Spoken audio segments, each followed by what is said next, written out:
Welcome to my channel. I will be sharing with you today 3 things that you need to know about option trading before you even think about trading or getting into it. But before I tell you that, I would like to share with you guys I will be doing live option trading, and I'm hoping you guys will come for the ride. And my goal for this is I will essentially be starting with $1,000, and my goal is to double that every quarter. And as I do this trading, I will share with you guys the strategy I'm using, and you guys can comment and guide, if you will. So now let's get back to those 3 things. 1. Option trading is the easiest way to lose money. So please, if you ever want to dabble into this, start with a minimum amount of money. Something like a $50, $100, or even $500. And then see how well your trading acumen is. And then if you lose that money and you find out you're impulsive and you cannot really do this, then you haven't lost money.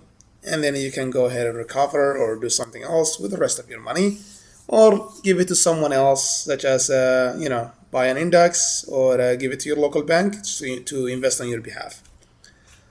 Second thing that you need to know about option trading is the strike price. The strike price is basically the money point. It's the point that you need the price to get to above or beyond for you to make a profit on your contract. That is the essential true value of your contract. I have here a Microsoft ticker MSFT as an example. Today, which is November 4th, 2025, it closed at 515. And if I buy an option, a call option of a $520, which basically will come to an expiration date on Friday, which is about 3 days or 2 days away, then basically I will make a profit. If I wait and I don't sell before that, I will make a profit anything above $520. So if this basically closes on Friday at 525, then that means I made $5 per contract. And as you can see, if you come here, at the strike price is basically what the value, or what do you call the premium, and essentially is the original point for the contract premium, the money you're paying, the premium money you're paying to buy this contract. So as you go either up and down of those value chain, the premium goes down. So for example, if I come here, which is 515, the strike price, it was selling today at $4.45 per contract. That is on the put side. So if I want to go the other, let's say, way, and I say, okay, I want to buy this put, but I wanted to buy it at $510. So that means come Friday, if this thing closes below 510, anything below this point, I am making a profit. So if let's say I will be making a profit. So let's say this thing closes at 505.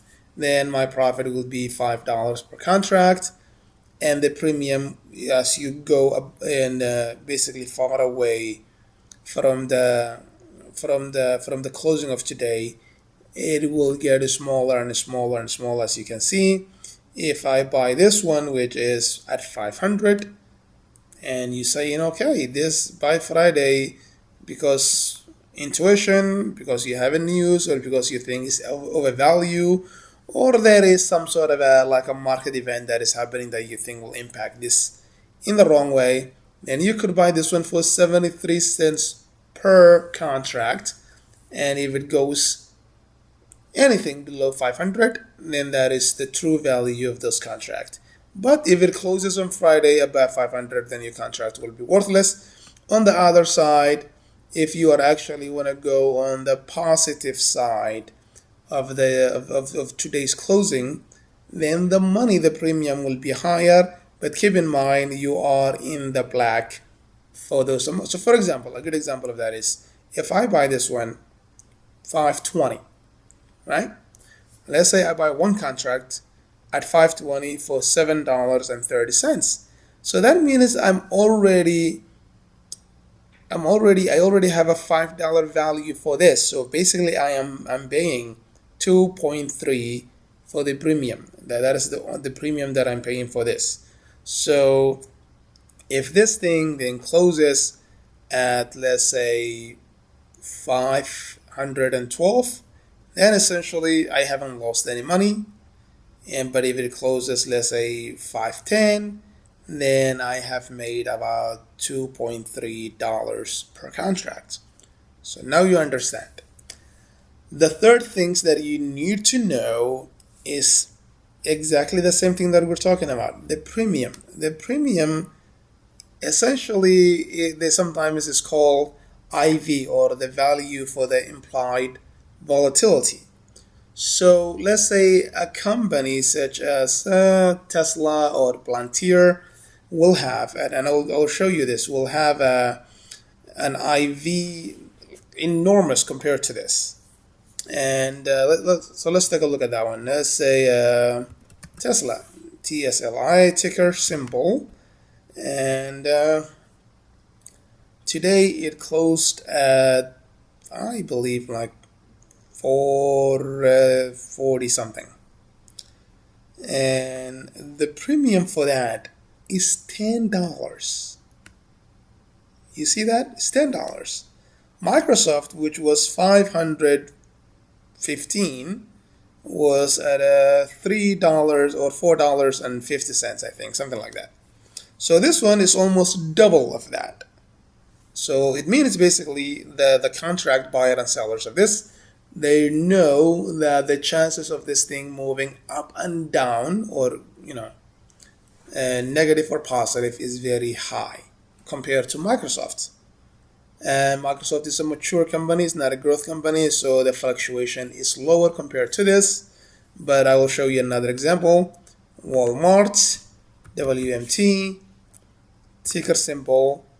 The implied volatility, or the premium for the contract, is very small. Today it closed at 102, and if we go to that, the contract for this is 79 cents. Because this company hardly moves up and down. Today, you see, it only moved 77 cents, less than 1% movement. So because of that, it really doesn't demand a higher premium because of that.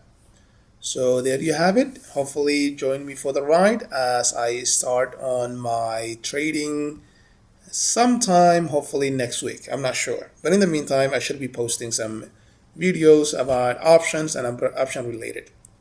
Thank you again, and have a wonderful night. Bye bye.